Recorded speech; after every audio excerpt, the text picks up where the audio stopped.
G'day friends, welcome to day 26 of Mermay 2024. Today is the worst allergy day I've had the entire month, so let's get through that together. Today's mermaid was kind of inspired by Blythe dolls. I actually don't have one, and I've been curious to get one for a while. But you know what I actually really like? The Blythe dolls that are customized, not the one, well, I do kind of like how they look in the box, standard. Some of the vintage looking ones I think I really like, but there's a lot of people on social media that revamp them, kind of like give them new lip shapes, will, blush their face, change the eyes and stuff. I don't know, I kind of like those ones. Maybe I'll look into getting one day. I don't know why I'm going back through a doll phase. Like I want my mermaid jewel hair Teresa, and now I want a Blythe doll. In my adulthood, I don't think I've bought many dolls. I had a Monsters High doll on cruise ships that was funny. I used to suppose her around the cabin doing stupid things. I've always had a Cabbage Patch doll, but those are at home now. I don't think I have any dolls back there. Just Kokeshi dolls. Anyway, loved dolls when I was a little boy. That's the piece. That's where it all kind of came from. I got a little bit mixed media with it, drew it in pencil. Let me zoom out so I can see what else I did here. I'll give you a really quick play-by-play. Drew it in orange pencil. Sometimes orange or reds kind of blend into skin tones when you want to do a bit of sketching, but you don't really care if some of the line work pops through. I gave her really big head, really big eyes. Love how the sketch looked. I think I love how the sketch looked more than the final piece, to be honest. I was a little bit apprehensive to color it in, but I thought it just looked a little odd as an orange pencil sketch. So I grabbed the Corinne Deco Brush markers. I think someone was asking about these the other day.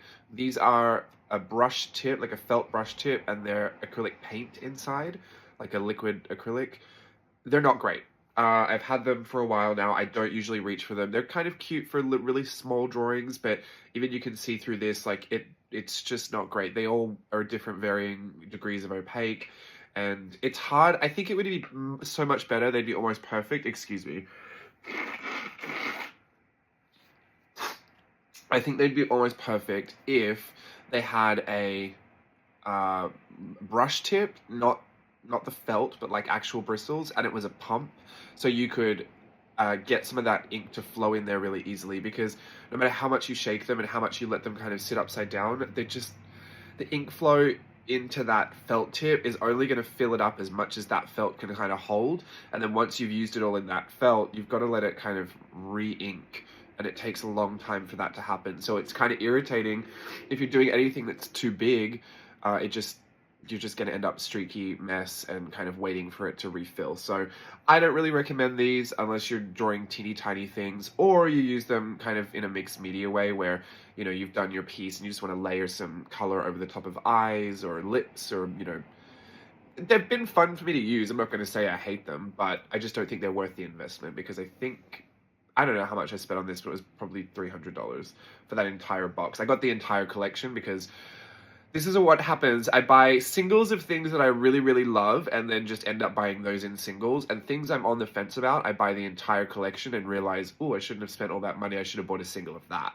I don't know how it works that way, but this is not the first time I bought a whole set of something that I thought, maybe I didn't need that whole set. Anyway, I will use them until they disappear, because I have tons of art supplies that, maybe weren't worth the money, but are still fun to use in whatever way they are. If you're on a budget, these are a no. Unless you draw tiny things. I have to make that disclaimer, because I do think they'd be really good for people that draw small things. The rest of what I was doing was kind of only using that set. They come in it's like a storybook kind of folder. Not a storybook, but it's stacked, and you pull out one tray, and each of the trays are kind of labeled different things, like passion colors. That's really funny. These ones are the nude colors. So I was just using everything from this set. And yeah, kind of finished it. She's very soft looking because I didn't go back in with any kind of outline. I like that lineless look sometimes. I think it's a lot softer, not outlining everything in black or graphite. And the orange still kind of peeks through and gives it some kind of, a little bit of a pop in the line work, but it is mostly blended in to the piece. So she looks kind of soft. It's a weird thing to look at, but I just don't like the way it looks on stark white paper. I think illustrations like this, I don't know, I don't know if she needed a different background or something, but it just looks odd on a really stark white paper. the color contrast doesn't work for me in a critical sense. I actually don't know why I'm critiquing it that hard. It doesn't matter. But those are my thoughts. That's what I did. Love her anyway. I think she looks beautiful. Probably could have just kept her as a sketch, but here she is colored in. I think it's important that I do color in some of the mermaids because I'm going to put them all in Collage Club. So I don't want you to have just all these pencil sketches. I did that before for Daisy Ween, and every time I go past that Collage Club month, I just think it's so grey. It's just all grey. There's no color. And I love color. Anyway, this is so random, but you remember I was talking to you about AI? I thought this is great actually because I want to use this. Is that crumbs? Do I have crumbs on my shirt? They're not coming off. What is that? Toothpaste. Sorry. Toothpaste splatter on my shirt. This is a good use of AI. I went to the chat GPT and I said, can I have some questions for art journaling to answer? Because I used to love doing that on Google. But art journaling is so specific and I just didn't know if AI knew what art journaling was, but it has access to the whole of the internet, right? So it should have figured it out. I was like, give me 3 questions, and then I asked for another 3 that I could answer for you. So here is what AI thinks would be interesting questions for me to give an answer to about art journaling. If your art journal could, please feel free to answer as well. If your art journal could magically come to life and interact with you, what would it say about your creative process? I think that's a great question. Congratulations to AI. Thank you so much, ChatGPT. What would it help? I think it would say help. There's a lot going on here. Are there 300 different people using this art journal? Why sometimes are you doing all this and the most? And then why are sometimes you just doing nothing and putting a sticker in me and then calling that done? I think my art journal would be very concerned for what goes on in my head and my imagination because it doesn't look like what you might think a 33-year-old man should have wandering around inside my mind. Lots of fairies, lots of mermaids. Yeah, I don't know. I mean, if my art journal could come to life and say anything about my creative process, I think maybe it would say thank you for mixing it up a lot. Maybe it would say thank you for keeping it fresh. My creative process in and of itself is so indulgent, and I really, it's hard because I remember I do this for work, so I never want to take away like a lot of that as like a business process.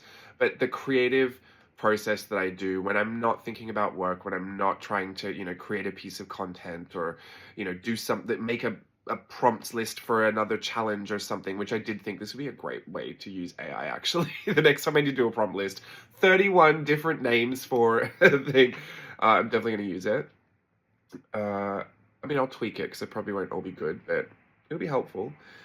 This creative process that I have outside of work that I just have developed over time, I realized it was for the purpose of me feeling joy in what I was doing. It wasn't about, developing a creative process to create at a massive scale quickly. Like that's a function of business that I feel like is helpful and useful, but stripping aside all of the motivation to do it for another external reason, the reason I feel like I should have developed a creative process that worked well for me is because it would make me happy when I sat down to do it. And my creative processes in the past didn't really do that a lot. Like sometimes I would be sitting down and I'd be doing the things that would typically make me happy, but I'd be disappointed by the results because I had all this expectation that it would look so good or it'd be really new, or I'd be able to show people and they'd think it was really clever.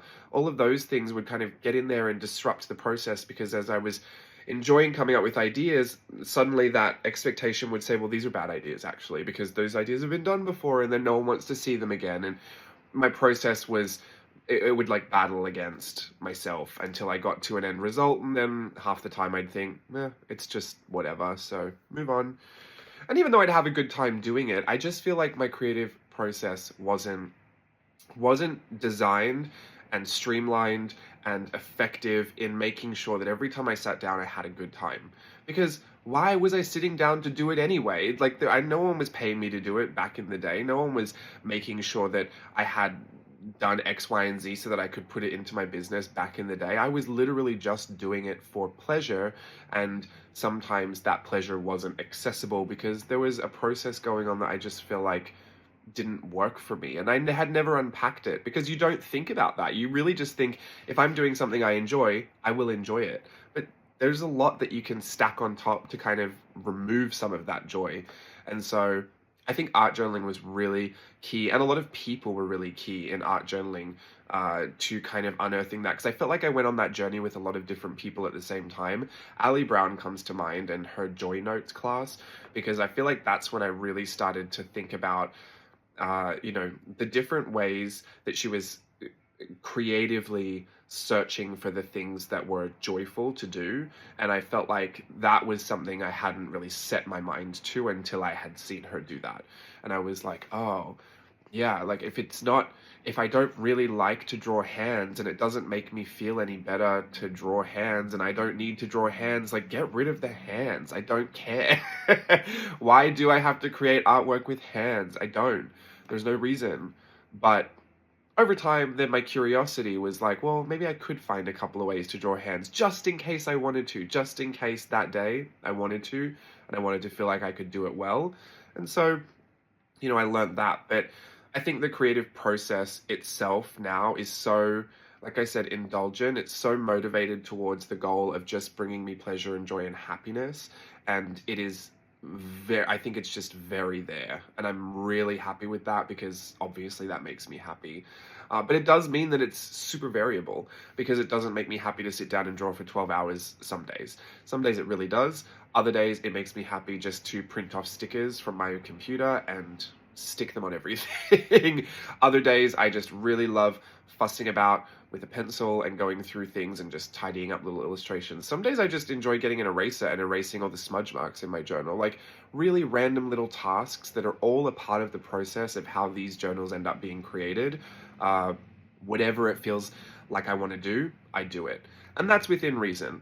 I would love to think I could do that all the time, but then sometimes I turn work mode on, and that creative process is a little bit different because I'm a little bit more strict, and there are a little bit, I don't always let myself be 100% indulgent. Sometimes I do have to put the work in, but that's in and of itself a really privileged thing to say. Like, half the time when I'm working, I can still be really indulgent and do what I want to do. Like these videos, this is a part of like a business thing that I do, right? YouTube and Mermay and like all these things, challenges, these are parts of jlbCREATIVE as a brand that I would do this. But I have told myself I can just draw mermaids for 31 days and do whatever I want. There's that indulgent factor in it. And I think that's what keeps me happy to do it and excited to do it. And like I said videos ago, there's such a longevity in figuring out what it is that you actually enjoy and leaning right into that. So if I can encourage anyone to take this prompt a little seriously, figure out exactly what it is that you enjoy. And it's not always the same every day. Mine is always changing, and that's why I think my art journal would be like help. But all it has to do is sit there and enjoy itself. So I don't know what it would say really. Maybe just cool it with the what's it called? Like the tip-ins and everything, because I bust its spine. It's probably going to need back surgery. That's what it needs. Interesting prompt. Number 2, imagine your art journal could transport you into the world of any painting or artwork within its pages. Which artwork would you choose to explore, and what adventures would you embark on? There are so many art journals, I really couldn't figure it out. But the first one that popped into mind was, I did in Playtest Patreon last year, I did a stream of consciousness journaling spread where I was thinking about Japan and my experiences there, and I kind of drew the whole thing, and it's just a big double-page spread of black and white. Actually, I have it. I'll show you. I'm sure it's in here, right? Is it? I'm asking you like you know. You should know because you were there. No, I know it's in here. There it is. This journal's almost full, and I have one more, thank goodness, that I'm gonna have to go on a search. This one, I did this. Can you see? Huge. And see the one little bit that's colored is me on the bicycle. That's what I would disappear into. And just because the point of that was to really throw was it stream? Yeah, I mean, it was stream of consciousness in the sense that I was just drawing whatever came to mind, but I think it was called In My Memory. And it was a series we were doing on Playtest Patreon where I would pick a subject, dive into my own memories and thoughts about it, and then blurt it out all onto the page. And that, I think it was just so full of so many incredible memories that make me so happy and so excited to embark on this journey to return to all of that. I would love to disappear into that. It was the first thing that clicked into my mind, and for the most obvious reasons, that's just something I would love to dive back into. Curiously, I'd love to dive into some of my mermaid pieces as well, just to meet the mermaids, but yeah, that one, I have to be honest, was the first one that came up. If you were to create an art journal entry using only unconventional materials like food scraps, old electronics, or household items, what would you create and why? The why is unusual for this question. I would just do it because it's fun, but the what would I create? When I thought of food scraps, I was like, oh, who would do that? Literally my mum. My mum's travel journal has volcanic ash rubbed into the page. She spilled her, on purpose, would spill her cocktails onto the page and stain the page pink. My mum's travel journal is kind of like the most perfect example of a travel journal. I flipped it on here before, and please go and watch that if you're curious to see what someone who doesn't even really have an interest in art journaling or travel journaling. I mean, she does, but I swear sometimes she does it and she's annoyed by it. Like, I think she's doing it because she thinks she has to or something. I don't know. My mum and her hobbies, and she's like very against hobbies, but she really wants one. She kept this travel journal when she was traveling, and obviously just fascinating. It's fascinating to look through. And when we flipped it, she had a hard time kind of explaining what was going on, and I put that down to the fact that she just doesn't make videos. But I started flipping it, and then once I was flipping it, she was excited to tell me what was on the page, and then she kind of really got into it. So please go and watch that video if you're curious. A lot of people have commented that it was really inspiring to watch that. I agree. I was really inspired by her travel journal. So much so I didn't even finish mine. I thought hers was just good enough, I guess. But it's just really fascinating to see what people do without... I mean, she didn't have really any of the resources that a lot of us have. Like, she doesn't have all of that stuff just here. She had a journal and a dream, and she collected every pieces of ephemera. She knew all of her stories that were stored up here. She doesn't like to write very much, so she'll bullet point. She has this thing about drawing her hand everywhere, and drawing the grandchildren's hand, drawing my hand in there. She just loves it. She loved it. I loved it. But the unconventional materials, I mean, she's got a handle on that. The most unconventional things, I mean, I put a lot of junk, literal junk, trash, garbage into my big jumbo journals. Cat hair. There's a lot of cat hair in my journals. Oh, Steve's calling. I'll be right back. Okay, I'm back. Cat hair in my journals. I don't know if there's anything else super unconventional. And that was by mistake. I didn't cut the cat hairs off to put them in there. They get in the tape, especially my clear tape. There's just always cat hair in there. Anyway, there's 3 more. I don't know if I should just... Which ones are these? Feel free to answer these. I don't know which one I'll answer. I'll do one more. If your art journal could be a portal to an alternate dimension, what kind of fantastical world would it lead to? And what artistic wonders would you discover there? Number 2. Imagine your art journal gained the ability to communicate with other journals across time and space. What insights or advice do you think it would exchange with its counterparts from different eras or distant galaxies? That's wild. 3, if your art journal transformed into a sentient being for the day, what would it do and how would it express itself creatively? Don't love the idea of ChatGPT talking about sentient beings, but I think I'll answer number 2. If my art journal gained the ability to communicate with other journals across time and space, what insights or advice would it exchange?